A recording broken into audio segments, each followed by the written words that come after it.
او اتم نمبر پیغمبر علیه الصلاۃ والسلام اخرنی مصرف و ابن السبیل لیکلی دي د مسافرو مرسته کول. کوم سړی په خپل وطن کې مال لري، دولت لري او په خپل وطن کې هر څه ورسره سته، لیکن غریب پر داسې مځکه باندې رالی چې هلته دی د مسکنت او د لاستنګۍ سره مخامخ سو په حالت د سفر کې دی، نو دا سړی هم ستا د زکات مصرف دی او ستا د زکات مستحق دی.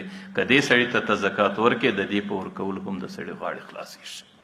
لیکن د دې سما سوا که ته صرف پر خیشو خاله باندې ځې، ته صرف پر خواښې او پر خوشینه باندې روانې، او ته صرف پر نامه او پر منصب پیدا نامه پیدا کولو پسې روانې، بیا دې ته نه ګورې چې دا مستحق د زکات دی او که نه دی، او دې ته نه ګورې چې دا مصرف د زکات دی که نه دی، او دې ته نه ګورې چې دا مسکین او غریب دی او که نه دی، صرف په دې خاطر چې پر دې باندې تا ته ښه نوم میلاویږي یا د دې په عوض کې ستا نور غرضونه پوره کېږي.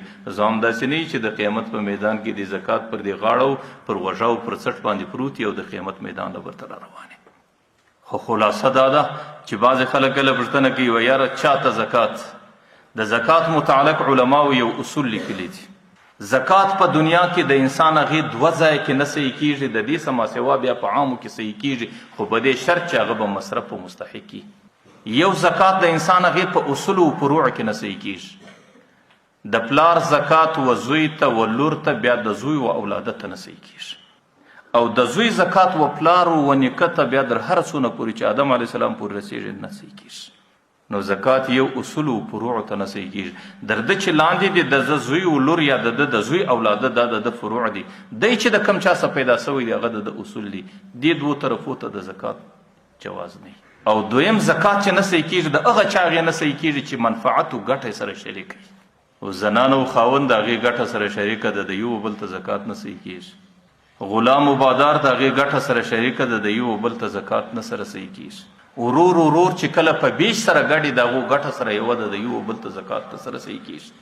لیکن که چیرې ورور په بیش باندې سره جلا سي، بیا خو نه په اصولو فروعو کې دی، بیا نه ګټه سره شریکه ده، بیا د یو بل ته زکات صحیح کېږي. بیا د ورور هغې و خور ته صحیح کېږي، د ورور هغې و ورور ته صحیح کېږي.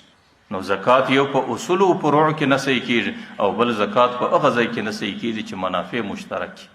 د دې سما سوا و هر چاته زکات جایز دی، خو لیکن دا شرط پکښې دی چې هغه به یا فقیر و غریب وي، یا به عامل وي، یا به مؤلفة القلوب وي، یا به غارم وي، او یا به رقاب والا وي، او یا به فی سبیل الله مجاهد وي، یا به ابن سبیل مسافر وي. په دې اتو شیان، په دې اتو مصارفو کې به دی راباندي، د هغې څه وروسته بیا ورته زکات